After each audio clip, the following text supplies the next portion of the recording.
Yeah, thanks so much for having me.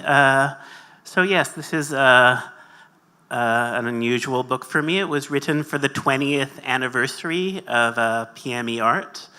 I'm not the kind of person who likes to celebrate anniversaries, or I mean, I guess I don't like to celebrate in general.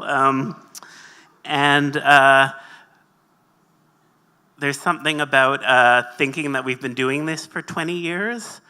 It hasn't been easy. Well, mainly I don't like to look back. I like to think about what comes next.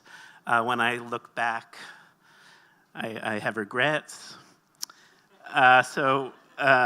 This is, in a way, very much also a book about that. And I'll just read a very short section that occurred when we were performing our show En Français, Comme en Anglais, It's Easy to Criticize, at a festival in Zagreb.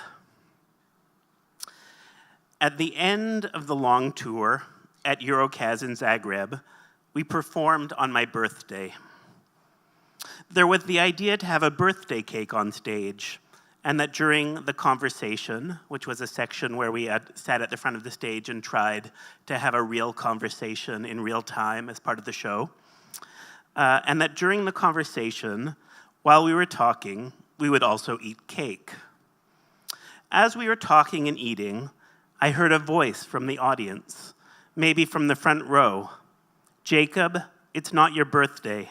You're lying, Jacob. It's not your birthday." In a way, this echoed something that had followed us since the beginning of the show. When you are being yourself, when you are trying to bring more of this reality into the performance situation, so many people think that because it is still theater taking place on stage, everything you're saying must not be true. Or at least, they come expecting fiction. And when it's so unclear how the things that you're saying match or don't match this expectation, they can easily become suspicious.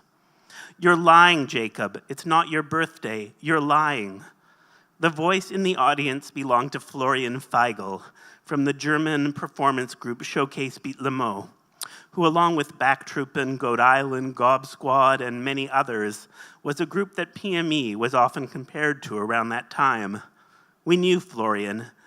We had seen Showcase's show Burn Cities Burn the night before, and it was true, there were many similarities. I don't know how drunk Florian was that night, but he had definitely been drinking. At one point, I had seen him leave the show and return with an armful of beer. "You're lying, it's not your birthday." I stood up and took out my driver's license, showing the audience that it clearly stated I was born on June 23rd, but of course it was much too small for anyone to read. It was a large theater, I think there were at least 300 people there. "You're lying, Jacob, it's not your birthday." It seemed to me that Florian was just starting to pick up steam, that he wasn't going to stop anytime soon. So without even thinking, I jumped off the stage and started wrestling with him. In what was probably the most awkward public display of incompetent wrestling in the history of experimental theater, since neither of us had any idea how to wrestle. Then Florian started kissing me. All of this couldn't have lasted longer than a minute or two, after which I stood up, climbed back on stage, and we finished the show.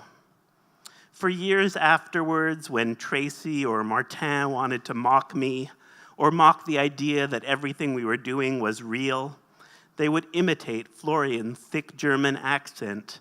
"You're lying, Jacob. It's not your birthday." And it actually was my birthday.